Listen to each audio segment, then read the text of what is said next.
to Tipping Spears with Hannah Becker. I'm your host, and I am super excited to welcome our guest, Christian Kaman, CEO and founder of TEKIMAX, to the show.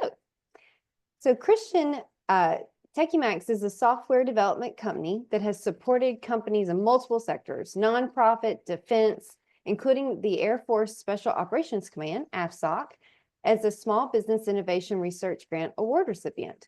Christian is very active with Defense Entrepreneurs Forum, is an accomplished AI and full stack software engineer, and is a Navy spouse.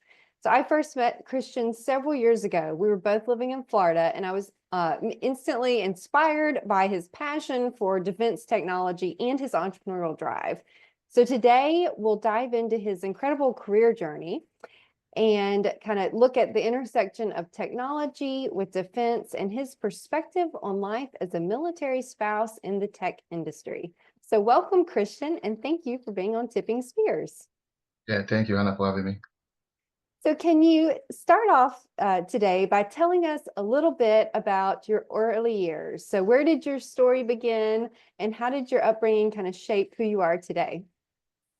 My story began in Cameroon, Africa. That's where I was born. Typically, we grew up in the farm. My grandparent had farm. So every summer we go there, and just early morning, 6 a.m. Everybody at the house, nobody stay home, and work at the farm. We have like coffee, plantain, corn, and so forth. And a couple of years later, my mom decided to find a better life for us. She came to the United States. Worked tirelessly, 2 or 3 jobs, and able to save enough money to bring all of us here in the States. I got here, I was a teenager when we got here. We live in Greenbelt, Maryland when we first got here. That's where basically my introduction to the United States. And we landed when it was snowing there, so it was like, what is this? We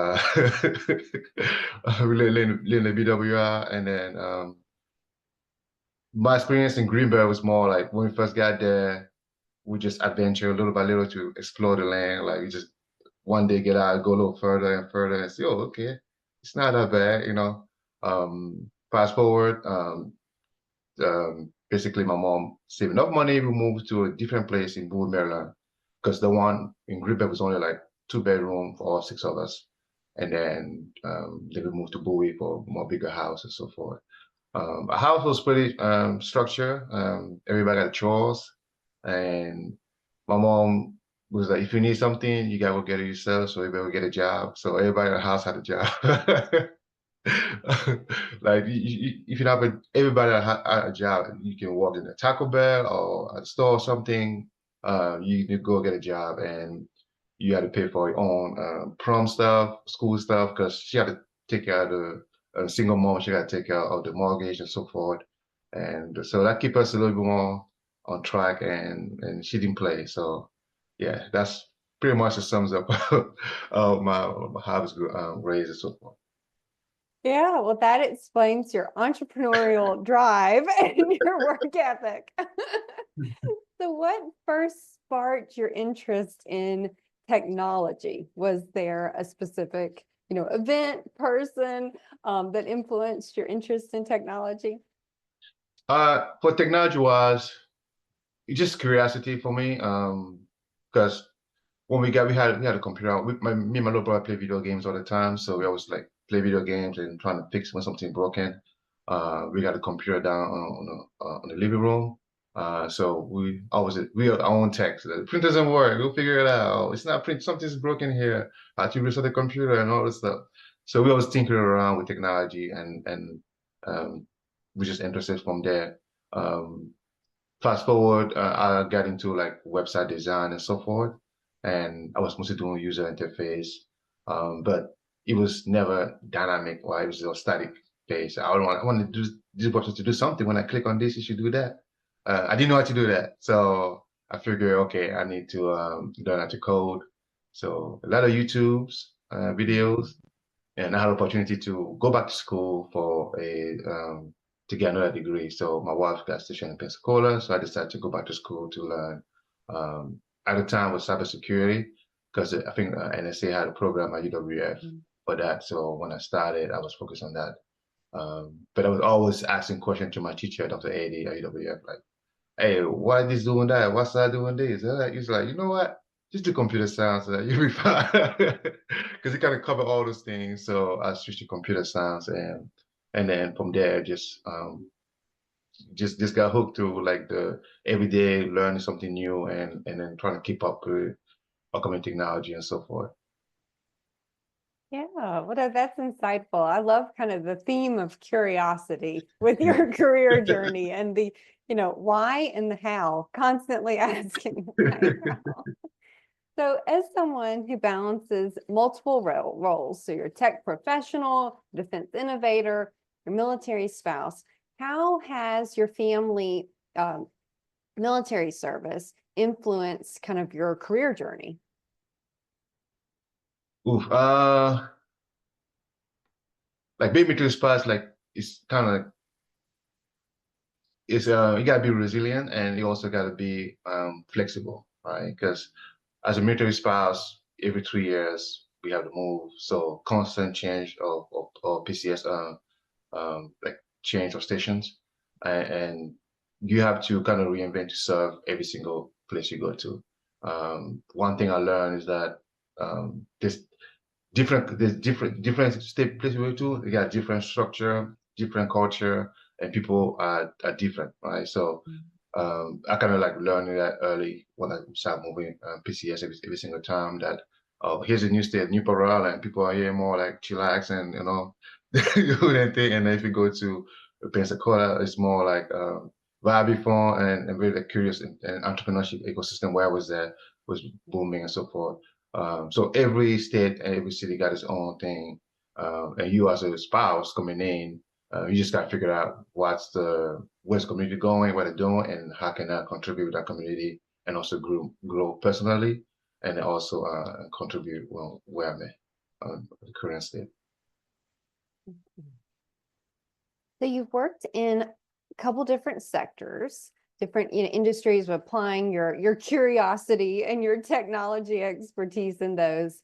What do you see as kind of the unique challenges and opportunities in kind of bridging technology with the defense sector? Oh, I was speaking in terms of small businesses into that context. Um, the bridging the gap aspect, just trying to like be familiar with like the SPI, STI, the FI, the DeFi, all the stuff. As a small businesses, learning that is very challenging. For me, my introduction to that into the defense world, actually through Hacker for Defense program at UWF. So it's a program in a school where they partner student and either government agencies or DoD. Kind of like partner with the team around the problem to solve. So they bring the problem into the student and we form a team around it to solve it. Our problem sponsor was AFSOC at the time, and Captain T. Nolan was our problem sponsor. So that was for me introduction to like how to work with DoD to that course. Basically, I was familiar with the Lean canvas, but I wasn't familiar with the mission model canvas, which is kind of similar, but the mission model canvas focuses more on the mission-driven aspect, which is more like DoD and agency stuff. So going to that course, understanding like the evaluation process, doing interview, going to HQ ASAC, interview folks to figure out a problem. Which one I realized that the problem sometimes they provide to you initially is not cannot be initial problem, and you start talk to folks and do an interview and figure out, okay, based on the information we got for interview, this is actually the real problem we can focus on. And then utilize the mission model canvas kind of iterate that process, kind of like fine tune, like MVP, we're working towards MVP at that time, to kind of like provide a solution that actually meet the mission and kind of solve that problem that the pen they have and just want to solve. So into that context of that, we was fortunate enough to present to some of the folks, and at the end of the class, our teacher at the time, our teacher for defense was Dr. Dara Snyder and Dara Bachar. And so Dara said, "Hey, would you interested to keep working on the projects? And if you want to keep working toward, you can apply for a grant, something called SBR or SCTI that you can apply for." and then you can request a letter of support from AFSA, which they granted us a letter of support. That was my introduction to government and the contract. So we have a couple of weeks in my team, couple of weeks to kind of like figure it out the whole process. At the time, I folks with that, and they kind of help us throughout the process. Like guide us like, okay, this is what you need, paperwork you need, and this X, Y, Z, and so forth, and go to the D file and then read this rule and so forth. So it was really like eye opening, like, okay, so this is how it works. They had a problem, they bring it to you, and it's how you formulate the problem to solve it. Fast forward that we was able to successfully receive a phase one and successfully complete the phase one after that. But now, trying to do on my own as a small business going in and my technology, it's a little different, right? You don't have the support we had and so forth, because now you got to act like it's a business now and trying to figure out, okay, how does that work? So one of the challenges that some of the topic that sometimes they post, it's kind of vague, it's open, it's kind of like idea, and you try to gauge your solution or your idea that you feel, oh, this might work there, and to meet that request. And sometimes when you submit, it doesn't go through, probably because you wasn't close enough based on what vague information was provided, right? Which is really challenging for small business. And we also got to compete against bigger company like Blackkey, the government, and so forth. And that's one of the challenges. But one of the opportunity is engagement, ability to learn through those process like the fair we have and so forth, and kind of adapt and keep the communication going and try to do better. So those are my opinion of the challenging opportunity that the providing technology into the defense sector as small businesses. Yeah, well, you really hit the nail on the head, kind of talking about how it is kind of going up against the giant defense companies for a small business. And I think you're really smart using the resources that you had, like the SIBR, the SBIR, and SBIT is an option too, but like using those as a way to kind of get a view that just your typical entrepreneur out in the world is not going to have an experience, because the DoD is a customer unlike any other.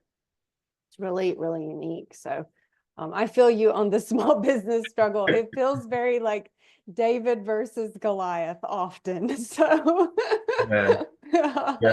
It's nice. Sorry to interrupt you, but I was also like the other way as well. One thing I just realized, trying to get like little support for those big giant maybe to support. I say, hey, I'm working on this. Here you guys to like provide a little support so I can submit. So that can also be a way to kind of like get in. Yeah, it definitely helps to know other folks kind of on the journey. It's a unique path, both as military spouse and then also in government contracting. So. That's right. Yeah. So every journey, career path has its hurdles. What is one of the biggest obstacles that you faced in your career, and then how did you kind of overcome it? That was switching careers. So in the past, I was in the physical therapy field. So that's where I started. That's where I was going. So I was going to school for that. While I was working on the private clinic for physical therapy, I also volunteer at my school as a sports trainer, athletic trainer. So kind of travel with the basketball team or football team, do ankle taping, trying to figure it out. I was trying to figure out if which one's better, sports medicine or physical therapy. So sports medicine, more work athlete and so forth, and physical therapy more on the clinic base and so forth. And also work at the clinic, volunteer for other opportunities to kind of like shadow Naveen. At the time, it was like a trainer for Washington Mystics and so forth. So going to over there and then see how they prepare before the game and play with them a little bit, like something like open gym, kind of like scrimmage wise. So that was really eye opening to kind of help me guide where I'm supposed to be in terms of like, okay, either sports medicine or physical therapy. And my conclusion was that sports medicine is all fun because it's high tempo, but stuff doesn't like I know it's bad to say, but something doesn't happen all the time, right? It's concussion, broken leg, and so forth, which is good. You don't want that. But as somebody who always like super like trying to like think faster, it's like go to the game, sit down, watch the game, do activity, that's it. And then somebody had a concussion, you got to know concussion protocol, make sure they're okay, and so forth. Somebody break a hand, you know the procedure to do the taping and so forth. For physical therapy, it's more routine based, constant, like you got your chart, you got to go through that, make sure they meet all the requirement, and then you do eval and make sure they can be discharged and so forth. So it's more like routine. It was more like a plateau, like okay, so what you gotta do every day, and then this new injury, only a couple like knees, ankle, and so forth. And that through my while doing PT, that's how I met my wife too, right? She came either she had a broken leg and so forth. I think she went to a concert, a Chinny Chesney concert. I didn't know that part of the story. I thought she was doing in the Navy. Yeah, at a rescue stadium. So she slept and fell, broke her leg in 4 places. So they put a titanium on the leg, so she got a little rod on the leg. That's where we met, and then our first day we like go to Mystic because at the time I was a volunteer with them, so I had tickets, and the rest is history. But after that, I didn't. I knew about the military, but I didn't know she was like. Even though she was in the military when we first met and so forth, then I found out she's in the Navy and so forth.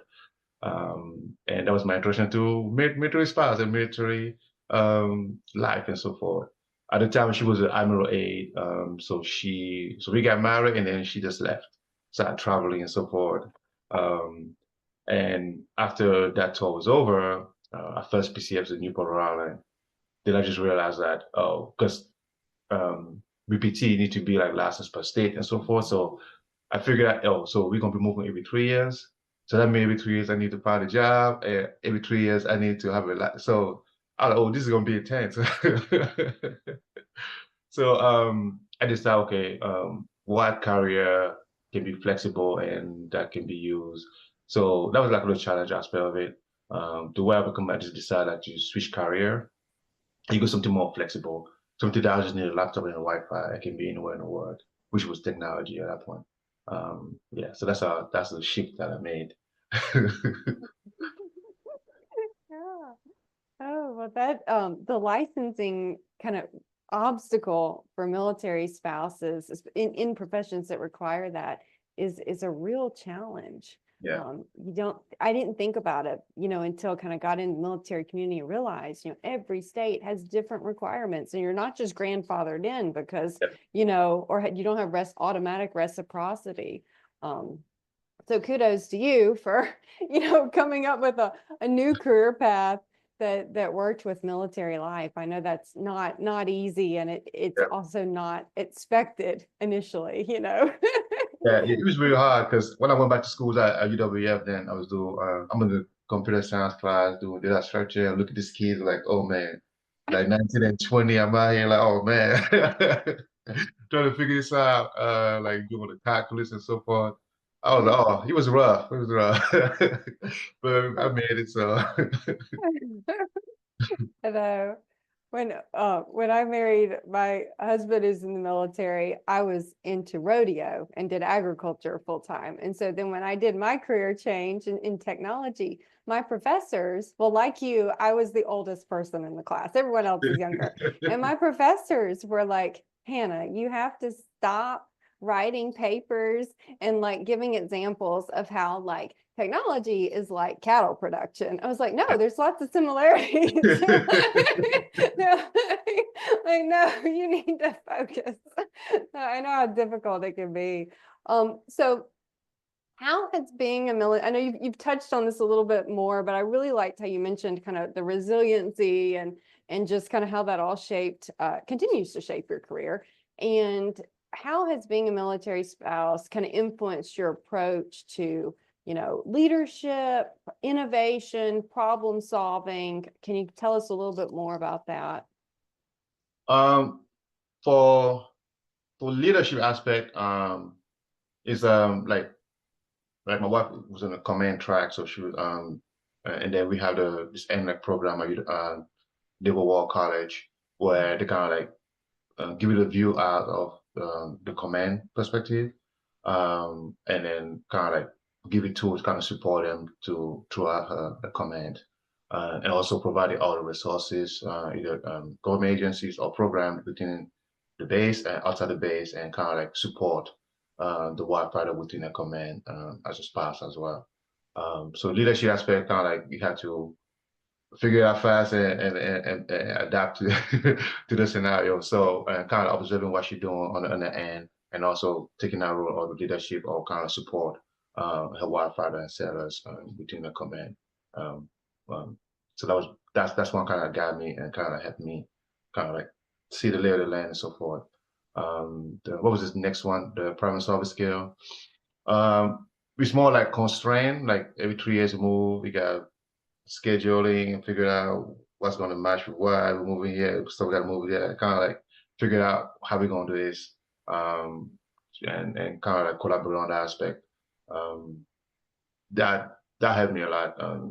No, like it's not like it's like a whole life change, right? Everything changed. House move, figure out schools for the kids and so forth. Yeah, it's a whole lot of figuring it out going on. Yeah. Um, what was the last one? Oh, also fostering collaboration, right? That's one key. Like networking and know people within the community that you can reach out to support you on that. So yeah, so networking and problem solving. So those keys are from a military last as a spouse through that journey. That's that every year we do that, kind of like hone better skills, and then the next is a little more easier because you know the process and so forth. So what do you think is one of the biggest misconceptions about your profession? One of the misconceptions of professions, mostly focusing on AI. Many people assume that AI, automation, and software tool are ultimate solution for business challenges. But it's really technology is only as effective as the strategy, leadership, and human decision making behind it. Um, if you want to break that down, so AI isn't just a magic fix, right? It requires the right implementation. Many assume AI can fully replace human decision making, but AI as a tool, not as a replacement. It requires context training and governance to truly effective to be truly effective. For example, at TEKIMAX, we focus on AI-driven decision support, not just for automation, but ensure entrepreneur and leader make smart decision, more informed decision, just instead of just one decision. So we build this. It's like still an MVP phase. We got it's like closed testing. So we want to guide entrepreneur from ideation to MVP. And then so they use AI kind of like guide them to that journey where they finish certain KPIs, and then the AI give it actionable steps they need to take and so forth. For us, that's how we think AI should be used instead of providing all the answer all at once, and then you not doing any critical thinking or making your own journey. Um, Building tech is not just about coding as well. That's one misconception, right? So it's about solving like a real problem. A lot of people think tech startups successfully just by having great engineer, but the reality is understanding the problem and the market is more important than just writing code. Execution, adaptability, and user need drive success more than just the tech itself. Um, and more tech doesn't mean better outcome, right? So a company often think that they need the latest AI model and so forth, automation or blockchain and so, or even quantum and so. Um, but without the right strategy, adding more tech can create more complexity instead of solving the problem that you're focusing on. Um, so I focus on mostly, well, for our company, we focus mostly on practical AI and decision intelligence, sure that technology support business goal rather than becoming a necessary burden, right? So reality, tech and AI are powerful, but only effective when combined with strategic leadership, human insight, and the right problem solving approach. I really appreciate your emphasis that technology is a tool. I feel like that's something in this industry. People think it's either like the instant 100% solution, like you just plug something in and all your problems are fixed, or they think it's like the robots are going to take us all over. It's like one or the other. It's an extreme. So I like your kind of much more balanced explanation of the role AI and then technology in general have in our society. It's not completely a threat and it's not Yeah, completely a solution. And yeah, that's just a perspective that a lot of people don't have. yeah. It's just a tool, right? So let's say you got Mhm. this widget, and then you're gonna sprinkle a little air, and then it's magic. Yeah. Yeah. Magic. Magic. I know. I know the technology fairy tales. So where do you draw inspiration when you're facing tough times, challenging times in your career? And how do you manage stress in your career? Do you have any good strategies or go-tos with that? Um, I think everybody got their own way of doing things. For me, I play basketball when I get Mhm. stressed. So I get out of the office and then go to the basketball court and then shoot the ball. Kind of like, and I have this routine where I don't shoot out the basket, but I go on the sideline to sideline. That way, if I miss, it will go farther, and then I want to miss because I don't want to run out there, get a ball on the other side, right? So I still focus. Okay, I gotta make sure I make the shot, and then by just doing that, like for a long period of time, I forget everything because my whole purpose right now is make that shot because I don't chase the ball to get it. So by doing that, every time I shoot a ball, I'm just like locked into the basket, and then I got idea coming in the meantime, and then I stop real quick and take my phone and jot it down and before I forget it and so forth. So basketball more like a stress relief and also like ideation and stuff like that. So yeah, Yeah, get all the creative juices flowing away yeah, from all the screens. yeah, that's right. I know. It's interesting to work in tech, but it sounds like, some of your best ideas aren't necessarily sitting in front of a computer. You got to have it. Yeah, yeah. Go for a run or walk and stuff like that. Just Yep. running. I Yep. don't know. Every time I like something active where like Mhm. my heart pumping and so forth, that's where like Mhm. I get more creative. Yeah. Yeah. So when you think back on your very interesting career journey, what stands out as kind of some of the most rewarding experience that you've had?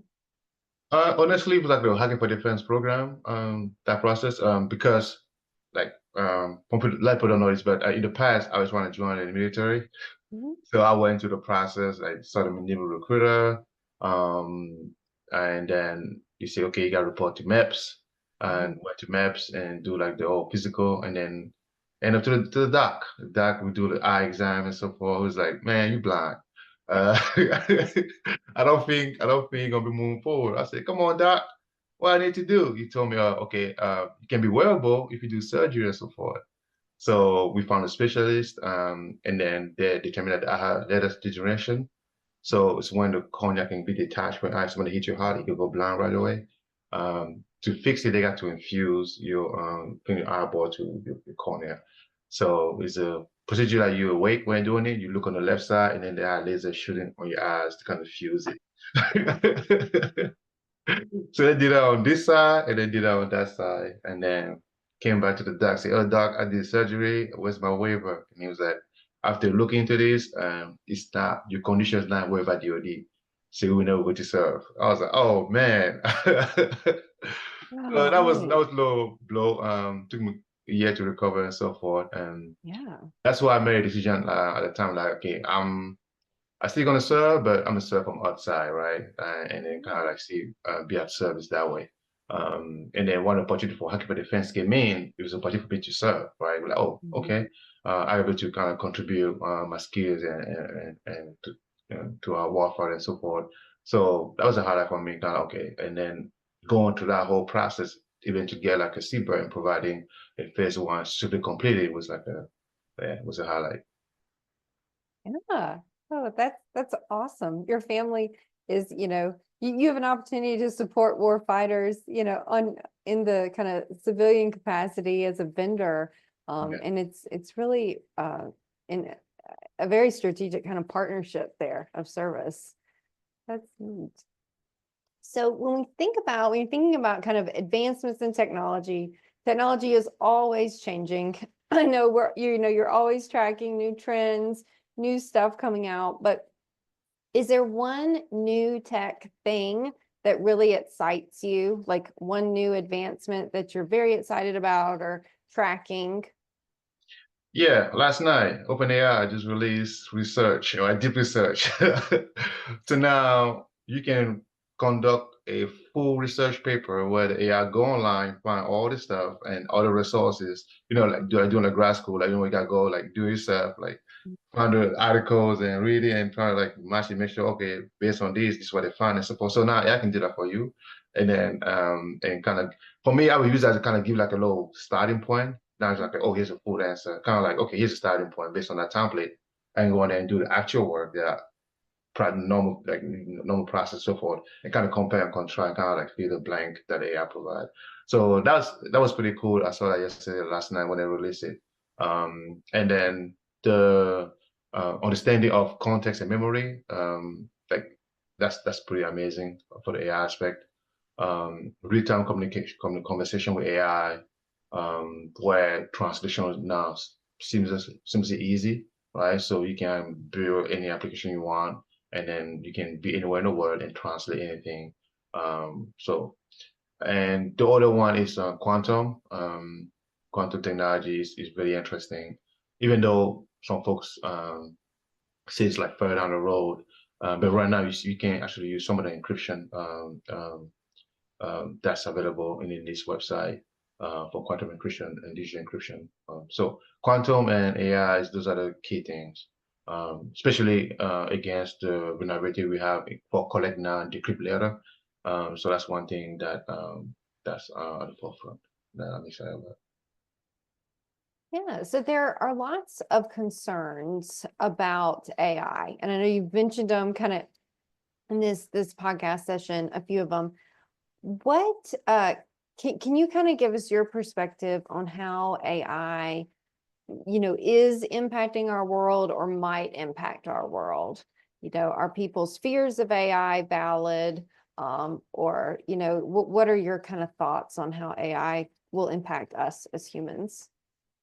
Yeah, so there's two group on this, right? There's the doomers and then there's Mhm. optimistic. So I'm more shifting toward optimistic person. I don't want to be like blind, like, okay, there's still gonna be bad thing happening with AI. Like any technology, there's also people that are using to do bad things. I don't think AI by himself will decide to do bad thing. I think the human using AI will make those bad things. So that's why we got to watch out for those folks that want to use AI to do bad, what.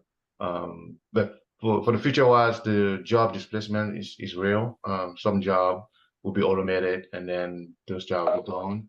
But as well, at the same time, some job will be transformed, right? While some role might be reduced or eliminated, AI also have the potential to create new job category and enhance existing one. So that's one thing. One other thing for ahead, like concern, is the use of AI through young adult and kids. So similar to cell phone and so forth. So one thing I observe personal here and is the using AI in a long period of time, over time, we kind of like, I think it will reduce entropy of the brain or certain tasks and certain decision making because over reliance on AI on those specific tasks, you forget to do it. And then when it comes time to do it, you take it 10 times more time to kind of remember how to do it and go back about it. It happened to me on certain tasks because I just rely on AI, I'll do those things. And then one day I was trying to do, I said, what? I can't remember how to do this. How does that work? And I was like, that's crazy. So for young kids, I believe that this should be two-way using AI. That's what I believe. Like, so it's one way of like just like question and then instant answer over a long period of time. I think it will cause problem. I think the AI system should be more in the sense of like a direct study, right? And assistant or direct study where it kind of like guide you to the process and give you feedback, an action step where you have to go take yourself as a human and then kind of like guide you that journey. So instead of giving like a full Lego box, you understand how Lego box are put together, you can give it like a Lego box piece by piece where you can put it together. And then at the end, you understand how it's being built and how all the Lego blocks fit together. And that's why I think that having human as a center design AI aspect is key. And so just like here's technology and is using just like that. Which I don't know if they're gonna put regulation on the age group or use AI, or what age group you're using it and so forth. There's some folk that say you'd be more creative using AI. But I think that it's kind of like the way I saw, like you lose on certain skills that like we got before AI was here, that would just like be erased and just like become something else. Like that's my opinion. Yeah, no, that's very insightful. I had not thought about AI's impact on especially like kids and youth kind of cognitive development. And no, that's very insightful, Christian. It's concerning. I like how you kind of present it where, you know, some guardrails or some safeguards need to kind of be accompanying this tool, right? So Yeah. it's great perspective. So from your perspective, from your seat in the in the world, what are some of the top technology issues you think people should be focusing on today, as far as like your concerns, things you're worried about? That's the main one, like the kids use of AI. So just maybe so kind of have like a age rule restriction, and based on that, the Mhm. limitation of what AI can provide you. So if you once you go in 18 or 17, the let's say the efficiency of AI, or the power of AI, the information that we retrieve and so forth is based on that age group and so forth, and the way it's translated to the user is based on that age group. Because why not, anybody can use AI and then receive the same amount of information at any age group and so forth. So that's the main thing. And then the STEM program, AI literacy, I think it should be introduced early stage as well in school for kids kind of understand that technology, understand how it works, even like at a perceptron level, like at a simple level, like okay, yes, I built a perceptron, it's got 1 neural of the multi-layer LLM or AI machine learning. So just like learn those basic concepts so they understand, okay, not just magic, this side is being built. That way they not just become consumer and then just like kind of know how to build those things. Because I think the future of work will be more folks that can understand how to integrate this technology within their workload, or also able to build it or go there and fix it when something happens, like pipelining and so forth. So there's another job will be replaced, but I think the new job will be people that are able to take the AI and build infrastructure and framework of how to integrate within the business, not just taking AI and throwing the business. Say, okay, you got access to everything, do whatever.